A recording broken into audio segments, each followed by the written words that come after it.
Assalamu alaikum warahmatullahi wabarakatuh.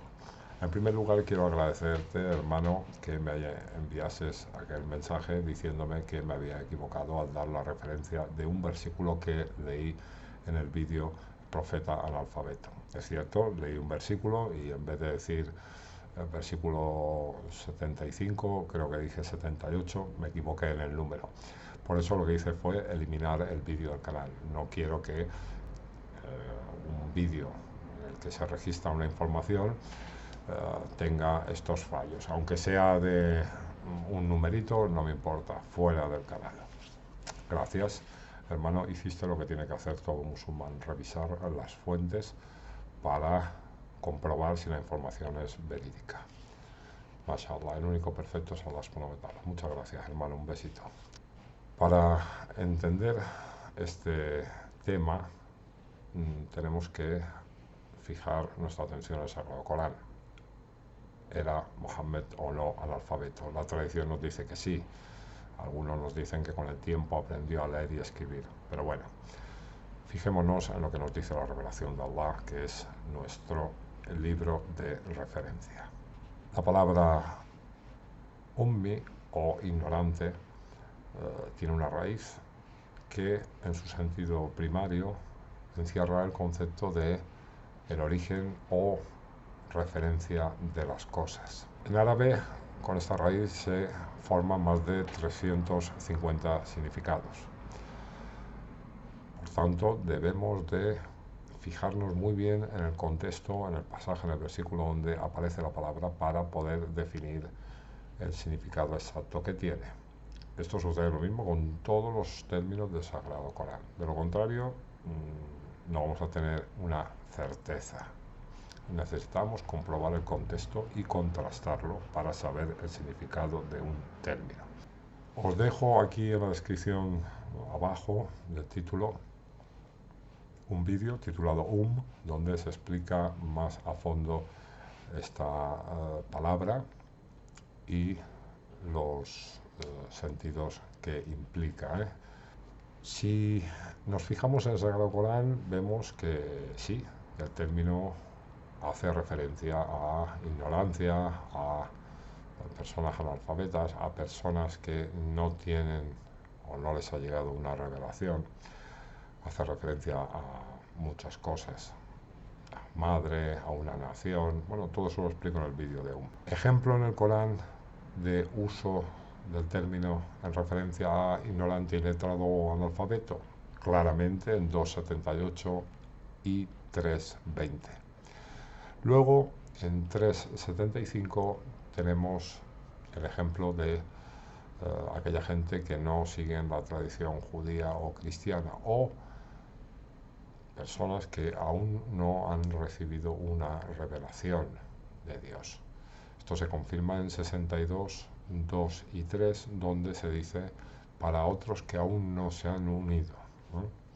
En 758 se nos habla de un profeta que también es ummi. Y el ayat lo que nos está confirmando en realidad no es que fuera analfabeto o iletrado, sino que es un profeta que no pertenece a la tradición judía o cristiana. Es alguien que corta con todo esto y comienza de nuevo.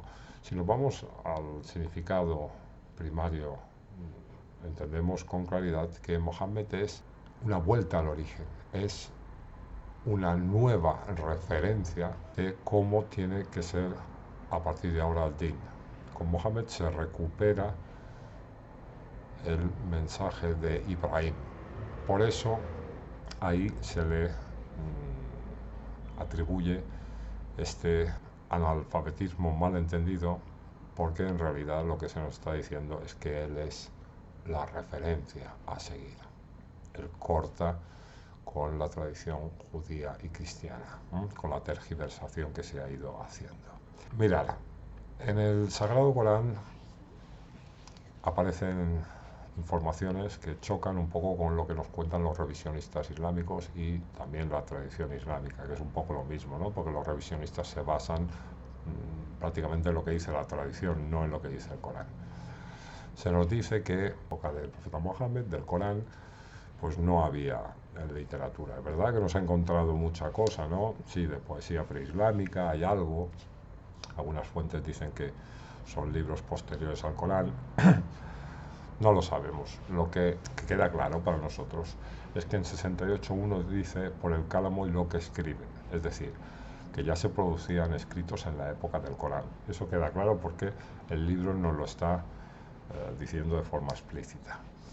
También queda muy claro que hubo gente que recogió el mensaje del Corán, pero no en grabados de piedra, en hojas sueltas, en huesos, como nos cuenta la tradición, porque el Sagrado Corán nos habla continuamente de un libro completo, un libro que es un todo.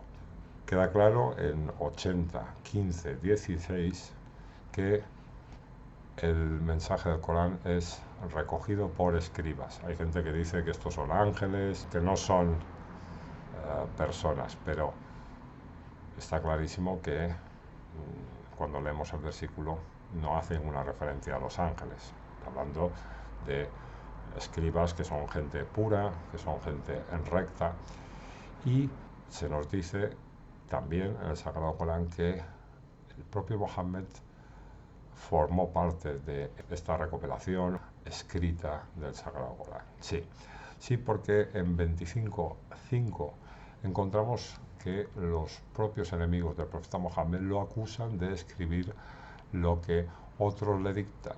Dice patraña de los antiguos que él ha escrito, se le dictan mañana y tarde. Claro, en las traducciones del Corán leemos que él manda a escribir, pero el texto en árabe está diciendo que él las está escribiendo. Entonces es significativo que los enemigos del profeta Mohammed lo estén acusando de escribir él lo que escucha de otros. El Corán lo que nos está diciendo es que Mohammed y sus escribas recopilaron el Corán, que a él sabemos que le llegó de golpe y que luego fue revelando poco a poco a su pueblo, pero esto que iba revelando se iba registrando en un tomo, en un libro. Si nos vamos a 29, 47 y 48, no significa que no supiera leer y escribir. El profeta Mohammed no escribía libros o no era una persona versada en revelaciones antes de recibir el Corán. Capítulo 96 aparece 2 veces en 3 versículos, la orden de leer. ¿Cómo es posible que el profeta Mohammed dijera a los demás, lee, y él no supiese leer? Es un poco extraño, nos extraña a todos, siempre nos ha extrañado cuando leemos en la tradición este asunto, pero tenemos que ser conscientes de lo que dice el libro, lee. Entonces el profeta va a decir a los demás que lean cuando él no sabe leer, no tiene demasiado sentido. En 2.44 relaciona la virtud con el hecho de leer la escritura. Y sin embargo a nosotros después nos dicen que Mohammed era analfabeto, que no sabía leer.